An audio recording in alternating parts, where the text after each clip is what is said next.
Yo, it's your boy Straight Boss OV8 from Straight Smoke Gaming. It is Friday, and here on Friday on the channel we do a GTA 5 Online Yay or Nay. That's where we take a vehicle that is on sale and we give a thumbs up or thumbs down.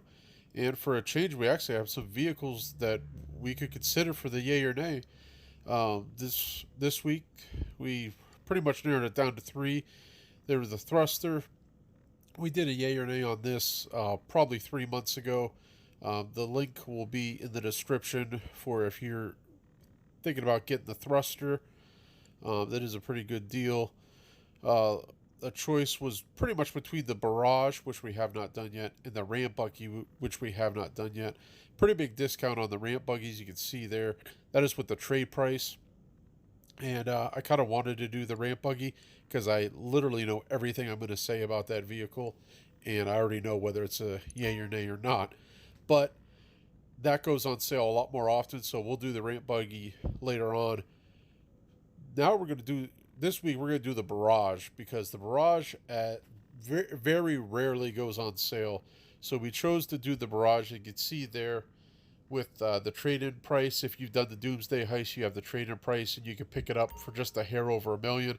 If you have not done the Doomsday Heist, as I have not done my own Doomsday Heist, I had to pay the 1.4, almost 1.5 mil for this vehicle. As you can see there on Warstock, it does say that you need to modify it in Avenger or a Mobile Operations Center. Yeah, I tried to cut down some of the time on the modifications. Obviously, you want the best engine, brakes, transmission, turbo, all that stuff. Also, I'll tell you right now, when I was modding this, if you like customizing vehicles, and I know the car guys, the customization people, that's a big community in GTA, you're going to want to pick this ride up. It took me a long time to customize this thing because they put a lot of detail into it has a whole section called bodywork, and it is nothing but cosmetics. And there's like, 20 different door frames and stuff like that, and hoods and stuff like that, and bumpers, and oh my goodness, it was just crazy, all the different cosmetics. But there on the front turret, we go ahead and upgrade to the minigun. Obviously, you want the minigun over the 50 cal machine gun. And here on the back turret, you have the option to get the grenade launcher or the minigun. I'm really not too big on grenade launchers, but I just for video purposes, I went with the grenade launcher so I could show you what it's capable of, and its range, and its max count, and all that fun stuff. So before we get into that fun stuff, let's go ahead, and you know how we start this out always. It's a speed test.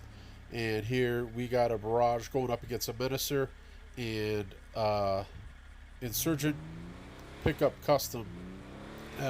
Some similar vehicles here, some SUVs that have turreted guns up top. So we think this would be a pretty good matchup against these three. So we'll see who wins here. As soon as the flare hits the ground, we're going to be off. Okay, looks like everyone started about the same time, no cheating. And I do end up passing the Menacer here. The Menacer's a pretty heavy vehicle, so I really expected to beat that. The Barrage is a pretty light vehicle, more on that later on in the video. You can see there, I did start to catch up to the Insurgent, so its acceleration is just not as good as the Insurgent. There's the bullet test. That was a real quick wrap. As you can see here, this vehicle is there's no windows. I mean, there is no windows, so there's no protection from bullets going over its defense. So that is a little disheartening there. That's not good for its defensive grade. So bullets you will get shot out of this thing immediately. Here I was thoroughly impressed. I really thought the Barrage did not have any defense on missiles. I thought this thing would go up in 1 or 3. Turns out it took 13 Mark II missiles to blow this bad boy up. So everything that it lacks in the bullet department as far as defense, I was thoroughly impressed at how much explosive resistance it had. Okay, so that's a thumbs up there. That's good. Which it needed that because the bullet resistance is horrible. So they're just showing out what the minigun can do against the non-armored vehicle, obviously. And here I'm doing a nightclub promote. I do want to show, like, obviously this is a good vehicle if you play with friends or have a crew that you run with or whatnot. But you can use this solo for grinding. It's capable. I'm doing a nightclub promote here where I got to go collect the supplies. I just pull up, I get out. You have to enter the gun by getting out of the car. You can't hit right on the D-pad. And you just go into the gun seat and you blast away. So you can use it solo for missions and stuff. And now we're going to be showing the. I'm shooting at Big Hoss's Duke of Death. It took 3 explosions from the grenade launcher, so the Duke of Death does have a little bit of explosive resistance. But yeah, no, the grenade launcher is pretty solid. I mean, for direct hits, here we're showing the range. I mean, it does shoot far. I mean, that's some decent range on it.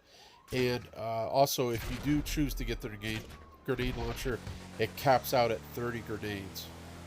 So you're only going to get 30 on the back there. And here we're going to talk about a little bit of the flaws of this.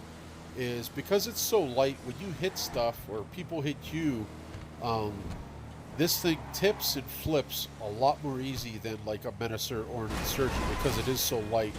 You can see here, or my buddy old pal Orb goes for a spill because we get flipped over. So keep that in mind. I mean, you want to be driving good because it does tip and flip a lot easier than a Menacer or an Insurgent. Those vehicles are heavier. They're a little bit tougher to do that too. So you want to be also other vehicles could drive under it because it sits up a little bit higher. Some trolls will try to fool you that way as well, so they could get under your SUV.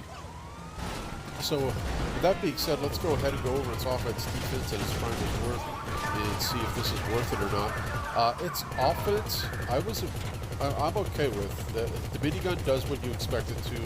The grenade launcher, even though I'm not a fan of grenade launchers, I was impressed by it. 30 is a lot. Here, we don't get to show it here because I already capped it out. So Jay Cut didn't get to use it at all when we were doing this. But yeah, so its offense, I'm going to give it a 7. Its defense, the bullet resistance, that's rough. But the missile resistance makes up for that. So I'm going to give its defense a 6.5 to 7, somewhere in that range. And its grinder's worth, I'm going to give a 6, just because its defense, the bullet resistance, hurts it a little bit. But yeah, you know, this vehicle, this is priced just slightly under what some other things are, like the Menacer and the Insurgent, and its defense is as good as them almost. I think the Insurgent takes a little bit more. The Menacer takes about the same. So yeah, this vehicle is absolutely worth the sale price. So this week is definitely a yay. Pick up the Menacer, whether you have the trade price or not. And it's one of the better looking weaponized vehicles. A lot of weaponized vehicles in this game are ugly. This is sharp. This is a sweet ride. Pick this up. I put street tires on mine and it handles fine. So definitely big thumbs up. Get the Barrage while you can. All right, guys, we'll see you in the next one.